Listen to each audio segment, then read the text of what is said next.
یہ ایک طے شدہ قانون ہے کہ جو آدمی اچھا کام کرتا ہے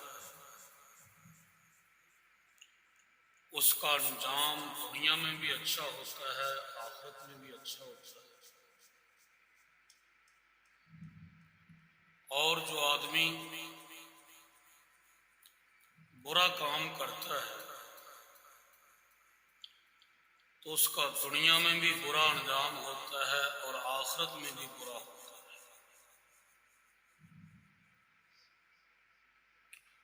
باقی اچھا کام کون سا ہوتا ہے، برا کون سا ہوتا ہے؟ اللہ اور اس کے رسول کی فرما برداری کا نام اچھائی ہے، اور اللہ اور اس کے رسول کی نافرمانی کا نام برائی ہے۔ اچھا کام وہ نہیں جسے لوگ اچھا کہیں، لوگ تو بس اوقات برے کام کو بھی اچھا کہہ دیتے ہیں کیونکہ ان کی خواہش کے مطابق ہوتا ہے۔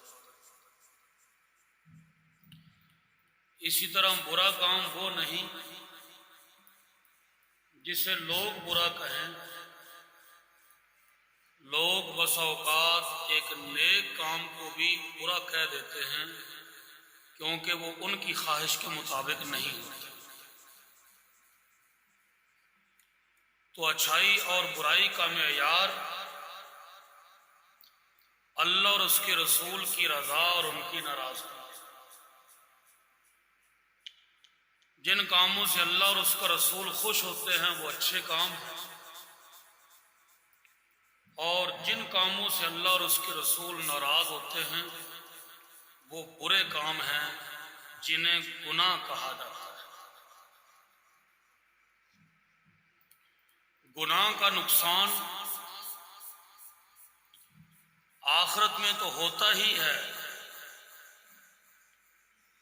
دنیا میں بھی گناہ کے بہت سے نقصانات ہیں، حتیٰ کہ علماء کرام نے گناہ کے دنیاوی نقصانات کی تعداد 70 تک بتائی ہے جو صرف دنیا میں ہوتے ہیں۔ گناہوں کی 3 قسمیں ہیں۔ نمبر 1 شیطانی گناہ، نمبر 2 سبعی گناہ، اور نمبر 3 بہیمی گناہ۔ شیطان کو جب اللہ پاک نے حکم دیا کہ حضرت آدم علیہ السلام کو سجدہ کر، تو اس نے تکبر کی وجہ سے اور حضرت آدم علیہ نبینا علیہ السلام کے ساتھ حسد کی وجہ سے سجدہ کرنے سے انکار کر دیا، اور حضرت آدم علیہ السلام کو جنت سے نکلوا کر دنیا میں بھیجنے کے لیے انہیں دھوکہ دیا کہ اس درخت کا پھل کھاؤ گے تو ہمیشہ جنت میں رہو۔ تو اس سے معلوم ہوا کہ تکبر، حسد اور کسی کو دھوکہ دینا یہ شیطان کا کام ہے، اور جو آدمی ان گناہوں میں مبتلا ہے وہ پہلی قسم کے گناہ یعنی شیطانی گناہوں میں مبتلا ہے۔ اور دوسری قسم کے گناہ ہیں سبعی گناہ۔ سبع عربی میں درندے کو کہا جاتا ہے۔ درندے کا کام کیا ہوتا ہے کہ جنگل کے کمزور جانوروں کو بغیر کسی جرم کے تکلیف پہنچانا۔ اب لومڑی نے شیر کا کیا بگاڑا ہوتا ہے؟ کچھ بھی نہیں، لیکن پاس آ کر کھڑی ہوتی ہے تو شیر اسے چیر کے رکھ دیتا۔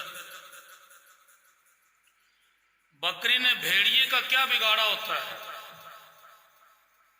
لیکن بکری نظر آ جائے بھیڑیے کو تو اسے جان سے ختم کر دیتا ہے۔ مرغی کا کتے کا مرغی نے کچھ نہیں بگاڑا ہوتا، لیکن مرغی کو پکڑ کر کھا جاتا ہے۔ تو یہ درندے کی صفت ہے کہ بغیر کسی جرم کے کسی پر زیادتی کرنا۔ تو جو انسان اس مرض میں مبتلا ہو کہ کسی غریب انسان کو اس کے کسی قصور کے بغیر تکلیف پہنچاتا ہو، اس پر زیادتی کرتا ہو، تو وہ دوسری قسم کے یعنی درندے والے گناہوں کے اندر مبتلا ہے۔ اور تیسری قسم کے گناہ ہوتے ہیں بہیمی گناہ۔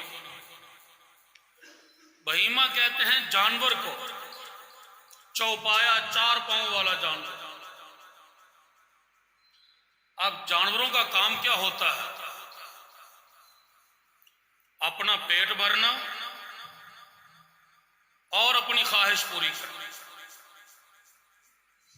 پیٹ بھرتے ہوئے جانور اس چیز کو نہیں دیکھتا کہ جس چیز کو میں کھا رہا ہوں وہ حلال ہے یا حرام ہے۔ اپنے مالک کی چراگاہ سے چر رہا ہوں یا ہمسائے کی فصل چر رہا ہوں۔ اور اسی طرح جانور خواہش کو پورا کرتے ہوئے بھی نہیں دیکھتا کہ میں کس کے ساتھ اپنی خواہش پوری کر رہا ہوں۔ تو جو آدمی اس گناہ میں مبتلا ہو کہ پیٹ بھرتے ہوئے حلال اور حرام کا خیال نہیں رکھتا، یہ نہیں دیکھتا کہ میرے پیٹ میں جو لقمہ جا رہا ہے یہ میرے لیے حلال ہے یا حرام ہے، یہ کہیں سود اور رشوت کا تو نہیں ہے، اور خواہش پوری کرتے ہوئے یہ نہیں سوچتا کہ جس کے ساتھ خواہش پوری کر رہا ہوں اس کے ساتھ خواہش پوری کرنے کی اللہ تعالیٰ نے مجھے اجازت دی ہے یا نہیں دی۔ تو جو ان باتوں کا لحاظ نہیں کرتا وہ گویا جانوروں والے گناہ کے اندر مبتلا ہے۔ شیطانوں والے گناہ کرتے کرتے جب بندہ انتہا پہ پہنچ جاتا ہے، آخری حد کراس کرتا ہے، تو وہ شرک کے اندر مبتلا ہوتا ہے۔ اور درندوں والے گناہ کرتے کرتے جب بندہ آخری حد پہ پہنچتا ہے تو وہ قتل کر بیٹھتا ہے۔ سب سے بڑا گناہ درندوں والے گناہوں میں سے قتل کرنا، شیطانی گناہوں میں سے سب سے بڑا گناہ شرک کرنا، اور جانوروں والے گناہوں میں سے سب سے بڑا گناہ زنا کرنا۔ اللہ تعالیٰ نے قرآن کریم کی ایک آیت کریمہ کے اندر ان تینوں گناہوں کو اکٹھا کر دیا۔ والذین لا يدعون مع اللہ الہا آخر، شرک کا ذکر ہے۔ ولا يقتلون النفس التي حرم اللہ الا بالحق، قتل کا ذکر ہے۔ ولا یزنون، تیسرے گناہ زنا کا ذکر ہے۔ وہ اس آیت کریمہ میں شیطانی گناہوں میں سے بھی سب سے بڑے گناہ کو اللہ نے ذکر کیا۔ درندوں والا جو گناہ ہے قتل کرنا، اس سے بھی اللہ تعالیٰ نے ذکر کیا، اور جانوروں کے گناہوں میں سے سب سے بڑا گناہ زنا کرنا، اللہ تعالیٰ نے اس کو بھی اس آیت کریمہ کے اندر ذکر کیا۔ کوئی بھی گناہ ہو، خواہ شیطان والا ہو یا درندوں والا ہو یا عام جانوروں والا ہو، اس کا صرف آخرت میں نقصان نہیں ہوتا بلکہ دنیا میں بھی آدمی اس کے وبال کا شکار ہو کے رہتا ہے۔ چنانچہ حدیث پاک میں آتا ہے کہ جب کوئی آدمی گناہ کرتا ہے تو اس گناہ کی نحوست کی وجہ سے اس کے دل پر ایک سیاہ نشان لگ جاتا ہے۔ دوسرا گناہ کرتا ہے تو ایک اور سیاہ دھبا لگ جاتا ہے۔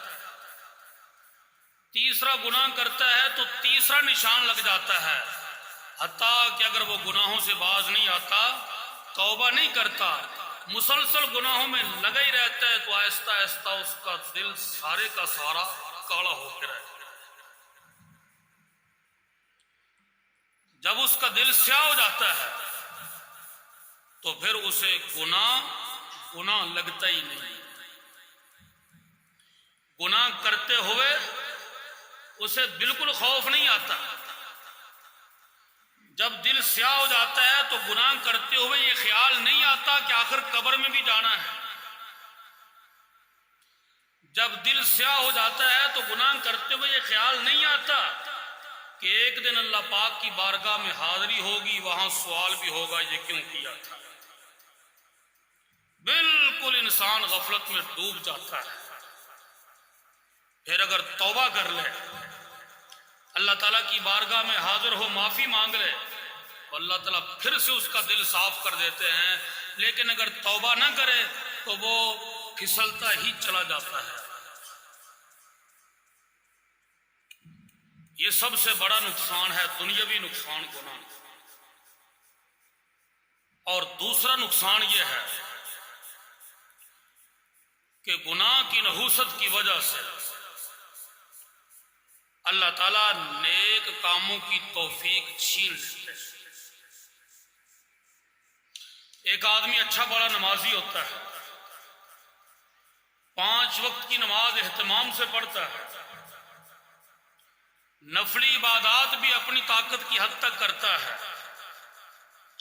اللہ تعالیٰ کے راستے میں خرچ بھی کرتا ہے، لیکن بسا اوقات اس سے کوئی ایسا گناہ ہو جاتا ہے جس کی نحوست کی وجہ سے یہ نیک اعمال کی توفیق اس سے چھین لی جاتی ہے۔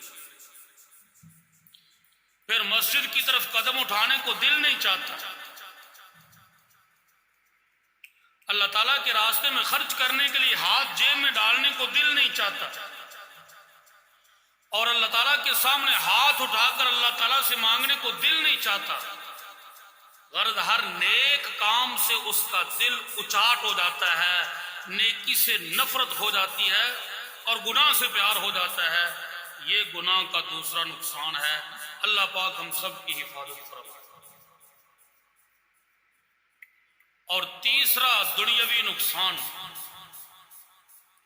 گناہ کی وجہ سے اللہ تعالیٰ علم سے محروم کر دیتا ہے، رزق سے محروم کر دیتے ہیں، اور اس کی عمر سے برکت اٹھ جاتی ہے۔ پھر کہتے ہیں جی جو پڑھتا ہوں بھول جاتا ہے۔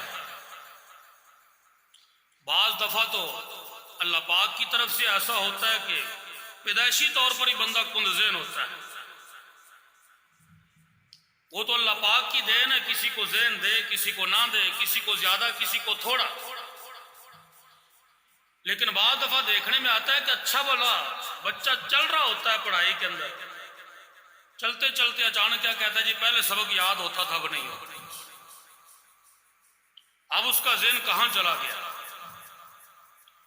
یہ لازمی طور پر کسی نہ کسی گناہ کی نحوست ہوتی ہے، جس کی وجہ سے اللہ تعالیٰ اپنی حافظے والی نعمت اس سے چھین لیتا ہے۔ ایسے میں اسے توبہ کرنے کی ضرورت ہے۔ ہم ماضی کی طرف نظر دوڑائیں، اپنے اکابرین کو دیکھیں، گناہوں سے بچتے تھے، اللہ پاک نے کیسا حافظ انہیں عطا فرما رہے۔ حضرت امام بخاری رحمہ اللہ ایک مجلس میں بیٹھ کر صرف ایک دفعہ 100 حدیث سنی، ایک دفعہ سننے کے بعد پوری 100 کی 100 حدیث بغیر غلطی کے سند کے ساتھ سنا دی۔ امام ترمذی رحمہ اللہ آخر عمر میں نابینا ہو گئے، سواری پہ بیٹھ کے سفر کر رہے تھے، خادم ساتھ تھا۔ ایک جگہ پر پہنچے تو تھوڑا سر نیچے جھکا، جیسے اوپر کوئی چیز آ جاتی ہے نا، آدمی سر جھکاتا ہے اپنے آپ کو محفوظ کرنے کے لیے۔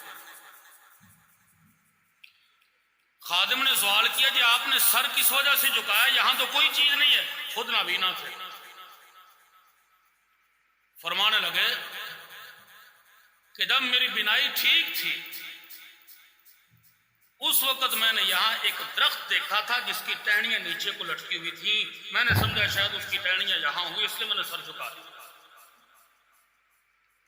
تحقیق کے بعد پتا چلا کہ واقعتاً اتنا عرصہ پہلے اس درخت کو کاٹ لیا گیا، اسی جگہ پہ وہ درخت موجود تھا جہاں آ کر امام ترمذی رحمہ اللہ نے سر نیچے جھکایا۔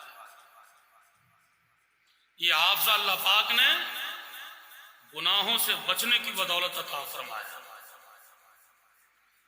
علامہ فخر الاسلام بزدوی رحمہ اللہ، ان کی ایک شافعی المسلک عالم کے ساتھ بحث ہوئی تو شافعی المسلک عالم کہنے لگے کہ ہمارے جو امام ہیں امام شافعی رحمہ اللہ، اللہ تعالیٰ نے ان کو کمال کا ذہن دیا تھا، ایک مہینے میں پورا قرآن پاک حفظ کر روزانہ کا ایک پاک۔ یہ تو ماضی بعید کی بات ہے۔ ابھی کریم میں شیخ الحدیث مولانا سلیم اللہ خان صاحب رحمۃ اللہ علیہ، جن کی چند سال پہلے وفات ہوئی، وفاق المدارس العربیہ پاکستان کے صدر تھے، حضرت نے بھی پورے ایک مہینے میں قرآن پاک حفظ کیا۔ اللہ پاک فرماتے ہیں وَلَقَدْ يَسَّرْنَا الْقُرْآنَ لِلذِّكْرِ فَهَلْ مِن مُدَّكِرٍ، ہم نے قرآن پاک کو یاد کرنے کے لیے آسان کر دیا ہے، کوئی ہے جو یاد کرے؟ فَهَلْ مِن مُدَّكِرٍ۔ اس آیت کو پڑھ کر کچھ لوگ اس کا غلط مفہوم بالخصوص سکول و کالج کے طلباء کو بتا کر انہیں گمراہ کرنے کی کوشش کرتے ہیں کہ دیکھو اللہ تعالیٰ تو کہتے ہیں ہم نے قرآن کو آسان کر دیا، اور مولوی لوگ کہتے ہیں جب تک مدرسے نہیں آؤ گے سمجھ نہیں آئے گا۔ جب قرآن آسان ہے تو ہر آدمی کو ترجمے والا قرآن کریم لے کر اسے سمجھنے کی کوشش کرنی چاہیے، اور پھر خود موبائل پر علامہ بن کر بیٹھ جائے۔ یہ بھی یہی قرآن کریم کی آیت پیش کرتے ہیں کہ اللہ تعالیٰ فرماتے ہیں ہم نے قرآن کو آسان کر دیا، حالانکہ ذکر کا معنی کیا ہے؟ یاد کرنا۔ اللہ فرماتے ہیں قرآن پاک کو یاد کرنے کے لیے ہم نے آسان کر دیا ہے، سمجھنے کے لیے آسان نہیں ہے۔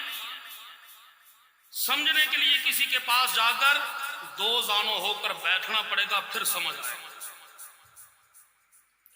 دیکھو صحابہ کرام ہیں جن کی مادری زبان عربی ہے، قرآن پاک کی آیت نازل ہوئی وَإِن تُبْدُوا مَا فِي أَنفُسِكُمْ أَوْ تُخْفُوهُ يُحَاسِبْكُمْ بِهِ اللَّهُ، کہ تمہارے دل کے اندر جو خیالات آتے ہیں ان کو اگر اپنے عمل سے ظاہر کرو، یعنی ان خیالات پر عمل کرنا شروع کر دو، غلط خیالات، تو اللہ تعالیٰ تمہاری پکڑ فرمائیں گے۔ او تخفوه، اور اگر دل میں ہی ان کو چھپا کے رکھو پھر بھی حساب ہوگا، ظاہر کرو گے پھر بھی حساب ہوگا، اور اگر دل میں خیالات آئے ان کے دل میں ہی چھپا کے رکھو پھر بھی ان کا حساب ہوگا۔ اب پریشان ہو گئے صحابہ کرام، یا رسول اللہ دل میں تو خیال آ ہی جاتے ہیں اور بڑے عجیب عجیب خیالات آ جاتے ہیں، اللہ تعالیٰ فرماتے ہیں ان کا بھی تم سے حساب ہوگا، ان خیالات سے ہم کیسے بچیں؟ اب یہ کون لوگ ہیں جن کی مادری زبان عربی ہے، ماں کی گود میں بیٹھ کر جنہوں نے عربی سیکھی، لیکن قرآن کی اس آیت کا صحیح مفہوم نہ سمجھ سکے، بتانا پڑا بعد میں۔ لا یکلف اللہ نفسا الا وسعها، اللہ پاک نے دوسری آیت نازل فرمائی کہ میرے بندو جتنی تمہارے اندر طاقت ہے میں تمہیں اتنے ہی کام کا پابند کرتا ہوں، اس سے زیادہ نہیں۔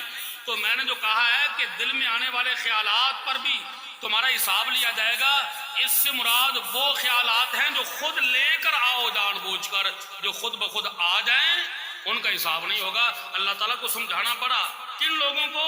جنہوں نے ماں کی گود میں بیٹھ کے عربی سیکھی،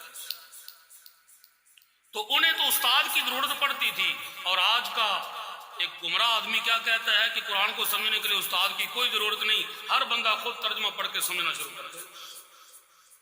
ایسا نہیں ہے، یاد کرنے کے لیے آسان ہے، لیکن قرآن پاک کے مسائل سمجھنا یہ آسان نہیں، اس کے لیے استاد کی ضرورت ہے۔ تو بہرحال میں یہ واقعہ عرض کر رہا تھا کہ شافعی المسلک عالم نے کہا کہ امام شافعی رحمہ اللہ وہ ہستی ہیں جنہوں نے 1 مہینے میں پورا قرآن پاک حفظ کر لیا۔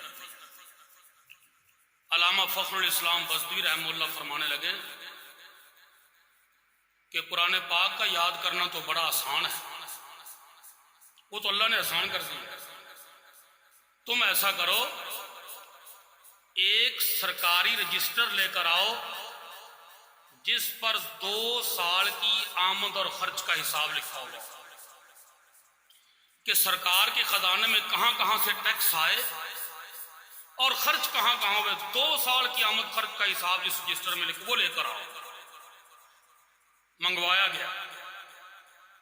علامہ فخر الاسلام بزدوی رحمہ اللہ فرمانے لگے کہ یہ رجسٹر شروع سے لے کر آخر تک ایک دفعہ مجھے پڑھ کر سنا دیا گیا۔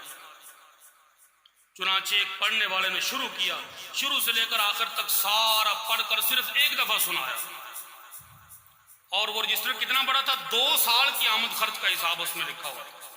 اس کے بعد علامہ بزدوی رحمہ اللہ فرمانے لگے کہ اسے کمرے میں رکھ کے تالا لگا، تالا لگ گیا، حج کے لیے تشریف چلے گئے۔ 6 مہینے کے بعد حج سے واپس آئے۔ 6 مہینے پہلے رجسٹر سنا تھا ایک ہی دفعہ، 6 مہینے کے بعد حج سے واپس آئے، لوگوں کو اکٹھا کیا اور وہ رجسٹر شروع سے لے کر آخر تک ایک ایک لفظ صحیح سنا۔ یہ اتنا حافظہ کیسے آتا ہے؟ گناہوں سے بچنے کی بدولت۔ اور اسی طرح جو آدمی گناہوں سے نہیں بچتا، اللہ پاک اس کو رزق سے محروم کر دیتے ہیں، رزق سے برکت اٹھا دیتے ہیں۔ زیادہ رزق ہوتا ہے لیکن اس سے زیادہ کام نہیں ہو سکتا، تھوڑا کام ہوتا ہے، بیماریوں میں لگ گیا، عدالتوں میں لگ گیا، تھانوں میں لگ گیا، اس کا نام ہے بے برکت۔ اور اللہ تعالیٰ عمر سے برکت ختم کر دیتے ہیں۔ عمر زیادہ ہوتی ہے لیکن زیادہ عمر ہونے کے باوجود بندہ اپنی زندگی میں کوئی خاص کارنامہ سر انجام نہیں دے سکتا، بیماری میں گزر جاتی ہے، غفلت میں گزر جاتی ہے۔ یہ صرف اور صرف گناہ کی نحوست ہوتی ہے۔ اور گناہ کا ایک نقصان یہ بھی ہے کہ گناہ کی نحوست کی وجہ سے عبادت کا مزہ ختم ہو جاتا ہے۔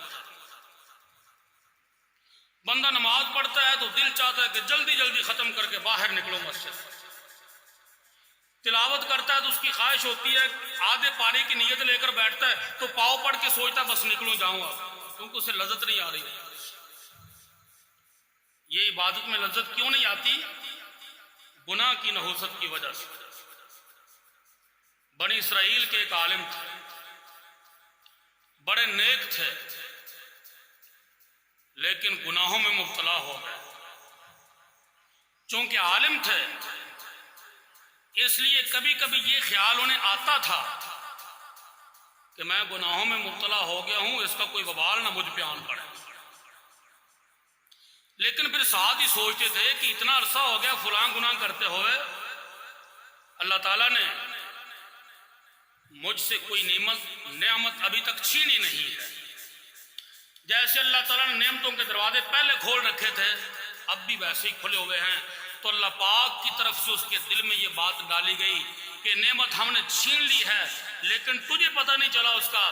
پہلے رات کے وقت تو عبادت کرتا تھا تو اللہ کی یاد میں آنکھوں سے آنسو آ جاتے تھے، کیا اب بھی کبھی آنسو آئے ہیں؟ وہ جو رونے کا مزہ تھا اللہ تعالیٰ کی بارگاہ میں وہ تجھے اب نہیں آتا، یہ تیرے ان گناہوں کی نحوست ہے۔ علامہ ابن سیرین رحمہ اللہ ایک دفعہ مقروض ہو گئے، سوچنے لگے کہ آخر مجھ سے کون سی غلطی ہوئی کہ اتنا قرضہ سر پہ سوار ہو گیا. سوچتے سوچتے فرمانے لگے آج سے 40 سال پہلے مجھ سے فلاں گناہ ہوا تھا، یہ اس گناہ کی نوز. حضرت ابو ہریرہ رضی اللہ تعالیٰ عنہ کے شاگردوں میں تابعی حضرت سلیمان تیمی رحمہ اللہ فرماتے ہیں کہ آدمی گناہ چھپ کر بھی کرے تب بھی نہیں چھپ سکتا. جب گناہ کر کے مخلوق کے سامنے آتا ہے تو اس کے چہرے پر ذلت کے آثار ہوتے ہیں، پتہ چل رہا ہوتا ہے کہ اس نے کوئی گناہ کیا. پہلی امتوں میں یہ تھا کہ کوئی گناہ کرتا تو اس کے دروازے پر لکھ دیا جاتا کہ اس آدمی نے فلاں برائی کا ارتکاب کیا. نبی کریم صلی اللہ علیہ وسلم کی دعا کی برکت سے اللہ پاک نے اس امت کے گناہوں پر پردہ ڈال دیا. دروازوں پہ نہیں لکھا جاتا، لیکن اتنی بات بہرحال اس امت میں بھی ہے کہ گناہ کر کے جب آدمی باہر آتا ہے تو چہرے پہ پہلے بڑا نور نہیں ہوتا. وہ خود اپنے آپ کے اندر ہی محسوس کرتا ہے کہ میں ذلیل سا ہو گیا ہوں پہلے سے. حضرت قاضی حضرت فضیل بن عیاض رحمہ اللہ فرماتے ہیں کہ جب بھی میں نے اللہ تعالیٰ کی نافرمانی کی زندگی میں تو میرے ماتحت میرے نافرمان ہو. جب میں گناہ کرتا ہوں تو دیکھتا ہوں میری بیوی میری نافرمان ہو، میری اولاد میری نافرمان ہو. تو جو بندہ اللہ تعالیٰ کا فرما بردار ہو جاتا ہے اللہ تعالیٰ اپنی مخلوق کو اس کی اطاعت میں لگا دیتے ہیں، اور جو اللہ کا نافرمان ہو جاتا ہے اللہ تعالیٰ اپنی مخلوق کو اس کا نافرمان کر دیتا ہے. ایک اللہ والے تھے، اللہ پاک سے دعا مانگی کہ یا اللہ جنت میں جو میرا ساتھی تو نے بنانا ہے مجھے دنیا میں ہی بتا دے وہ کون ہے. اللہ پاک نے دعا قبول فرمائی اور فرمایا کہ حبشہ میں فلاں نام کی بستی ہے، اس بستی میں میمونہ نام کی ایک عورت رہتی ہے، وہ عورت تیری جنت کے ساتھ. اب اسے دیکھنے کے لیے حبشہ کا سفر کیا، پوچھتے پوچھاتے اس بستی میں پہنچے. بستی میں جا کر اس عورت کا نام پوچھا تو بتانے والوں نے کہا کہ وہ تو کملی سی عورت ہے، تم اتنی دور سے چل کر اس کے لیے آئے، بھائی تم بتاؤ ہے کہاں؟ کہنے لگے وہ بکریاں چرانے جاتی ہے، جنگل میں اس طرف چلے جاؤ، آگے کہیں نہ کہیں ضرور نظر آ جائے گا. تو یہ اللہ والے جنگل میں گئے، کیا دیکھتے ہیں کہ حضرت میمونہ رحمہ اللہ ایک درخت کے سائے میں نفروں کی نیت باندھ کے کھڑی ہیں، بکریاں ان کی چر رہی ہیں اور بھیڑیے چاروں طرف سے بکریوں کا پہرا دے رہے ہیں، کوئی بکری ادھر ادھر نہیں. حالانکہ بھیڑیا تو بکری کا دشمن ہوتا ہے لیکن وہ پہرے دار بن کے کھڑے ہو. نماز سے سلام پھیرا، ان اللہ والوں پہ نظر پڑی تو کہنے لگی کہ ہم نے تو جنت میں ملنا تھا، یہاں کیسے آئے؟ اور مانے لگے میں نے اللہ پاک سے دعا کی تھی، اللہ تعالیٰ نے ملا دیا. اور پھر پوچھا کہ یہ کیا ماجرا ہے؟ بھیڑیا تو بکری کا دشمن ہوتا ہے، یہ تو بکری کو دیکھ لے چھوڑتا نہیں ہے، لیکن تیری بکریوں کی حفاظت کر رہے ہیں، گویا چرواہے بن کے کھڑے ہوئے ہیں، اور تو اللہ کی عبادت میں لگی ہوئی ہے. تو حضرت میمونہ رحمہ اللہ کہنے لگی کہ جب سے میں نے اللہ تعالیٰ سے صلح کر لی ہے اس وقت سے بھیڑیوں نے میری بکریوں سے صلح کر لی. یہی ہے کہ جب بندہ اللہ تعالیٰ کا بن جاتا ہے تو اللہ تعالیٰ اپنی مخلوق کو اس کے تابع کر دیتا ہے. خلیفہ ہارون رشید رحمہ اللہ ایک دفعہ اپنے محل کی کھڑکی سے مسجد کی طرف دیکھ رہے، اس وقت حضرت قاضی امام ابو یوسف رحمہ اللہ مسجد میں تشریف لائے. ان کے پیچھے پیچھے 2 طالب علم بھی آ گئے. انہوں نے جوتا اتارا, مسجد میں داخل ہو گئے. تو اب 2 طالب علموں میں سے ہر ایک کی کوشش یہ تھی کہ جوتا میں اٹھاؤں. دونوں نے جلدی سے اٹھانے کی کوشش کی تو ایک جوتا ایک کے ہاتھ میں آ گیا, دوسرا دوسرے کے ہاتھ میں. اب مسجد کے ادب کا لحاظ کرتے ہوئے ایک نے اپنا رومال نیچے بچھایا, اس جوتے کو اندر رکھا, دوسرے نے بھی جوتا اندر رکھا, تو رومال کو ایک طرف سے ایک نے پکڑ لیا, دوسری طرف سے دوسرے نے پکڑ لیا, تاکہ دونوں کا حصہ ملے. اس وقت خلیفہ ہارون رشید نے ٹھنڈی آہ کھینچی اور کہنے لگا کہ ہارون رشید اپنے آپ سے کہنے لگا, ظاہری بادشاہ تم ہو, لیکن حقیقت میں بادشاہ یہ لوگ ہیں جنہوں نے اپنا سب کچھ اللہ کے لیے نکالا. اب تمہارے جوتے تو اتنی محبت سے کوئی نہیں اٹھا, لیکن جنہوں نے لو اللہ سے لگا لی, کیسے ان کے جوتے اٹھانے پہ جھگڑا ہو رہا. تو جب بندہ اللہ تعالیٰ سے ڈر جاتا ہے تو اللہ تعالیٰ اس کے چہرے میں ایک روب رکھ دیتے ہیں, جس کی وجہ سے ساری مخلوق اس کی اطاعت کرتی ہے, اس کی عزت کرنے میں لگ جاتی ہے. اور جب بندہ اللہ تعالیٰ کا نافرمان ہو جاتا ہے تو پھر مخلوق کی نظروں میں اس کی کوئی عزت اور وقار نہیں رہتی. وہ بندہ اللہ کی نظروں میں بھی گر جاتا ہے, مخلوق کی نظروں میں بھی گر جاتا ہے. دیکھیں کوئی آدمی اور روڈ ایکسیڈنٹ میں فوت ہو جائے تو جہاں مجلس لگی ہوئی اسی کی باتیں کر رہے ہوتے ہیں, لوگ افسوس کر رہے ہوتے ہیں, اور پھر جتنا بڑا آدمی ہو اتنا ہی افسوس بھی زیادہ, اتنی ہی باتیں بھی زیادہ ہوتی ہیں ایک آدمی کے شہید ہونے کی وجہ سے. لیکن 1000 مچھر یا 1000 مکھی وہ اگر کہیں مر جائے تو کوئی اس کی بات کرتا ہے؟ یہ سپرے کرتے ہیں مونجی کو, کتنے ہزاروں سینکڑوں کیڑے خود مار کے آتے ہیں, کوئی افسوس کرتا ہے اس پہ؟